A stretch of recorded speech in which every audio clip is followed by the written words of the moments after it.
Hi, I'm Jim Cook, and you're watching Reel-LIIFE, the program for the Long Island International Film Expo, and I'm here with... Tawny Sorensen. And Nabil Vinas. And what film are you part of?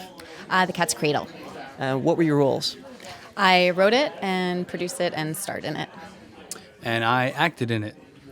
Tell us more about the story of your film. Well, I originally had this as a full-length play, and I adapted into a short from that. It's about a young couple that are trying to conceive a child, and it starts escalating, and this evening they're kind of confronted with more than they expected. So, why take on that subject matter? I started writing this piece. It was going to be a comedy, actually, about the trials and tribulations of trying to make a baby and all the non-sexy things that go into it, and it taking a toll on their relationship. And as I wrote more and more, it became more about them as a couple and not seeing eye to eye, and what happens to a couple when they realize they're not on the same page. Could you tell us more about your character?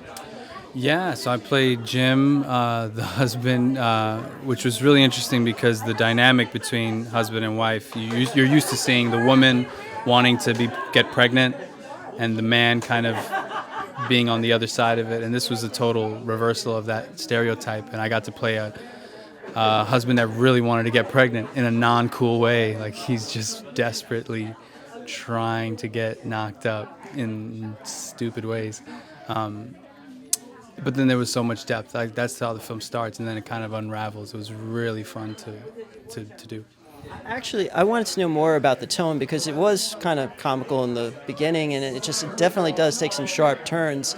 How are you able to find that right balance, that right transition as actors, so that people know when to laugh and when to take things very seriously and so forth? Just a question of tone.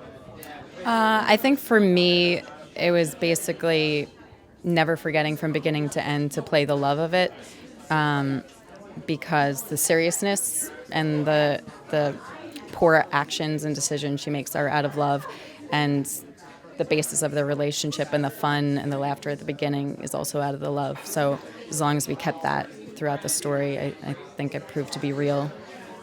Yeah, I think it's just about being honest and true to the writing and not worrying about tone so much. I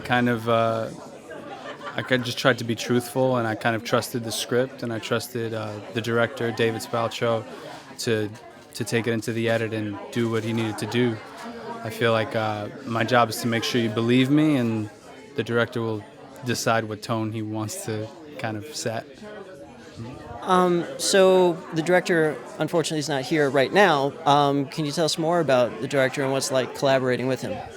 This was my first collaboration with David Spaltro, and it was truly amazing. He really encouraged me to write this piece.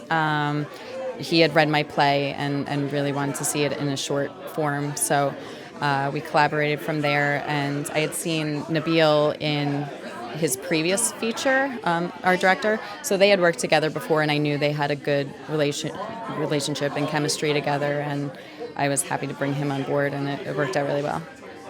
Yeah, David's awesome. I've worked with David on 2 features and then this short.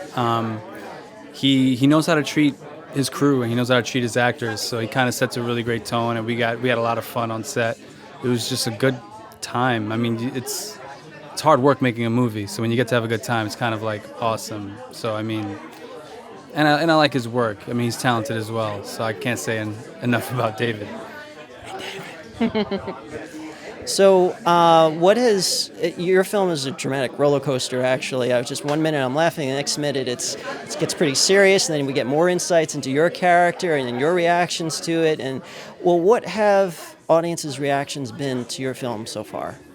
It's actually been really incredible. I was nervous about how it would be received because it does really kind of hit a nerve by the end of it. But I've felt that people really open up to me afterwards. People connect with it on a lot of levels, because whether they're connecting with the actual events that happen, it's more in terms of relationships. I think people really grasp on, and I mean, The reactions, there's usually a lot of questions, which I think is cool. I think it's good. The people who know me and they come to see it, they're usually like surprised because the tone is kind of funny, and they're like, "Whoa!" Like that was. I think I've heard the word heavy. I've heard someone say they were scared for a second, which is all great. It's all good. I mean, I'm proud of the film, so I mean, I'm fine with whatever reactions people have. Well, it's definitely an experience. I also have to ask, how did you hear about Life? I'm actually from Long Island. I was born and raised in Limbrook. And I believe David had his last film out here. Yes. Yeah. He had Things I Don't Understand out here, so submitted. And this is my first Long Island festival, so it's great to bring it home. I really appreciate you guys coming here. You did a phenomenal job acting. Lots of luck in the future, okay?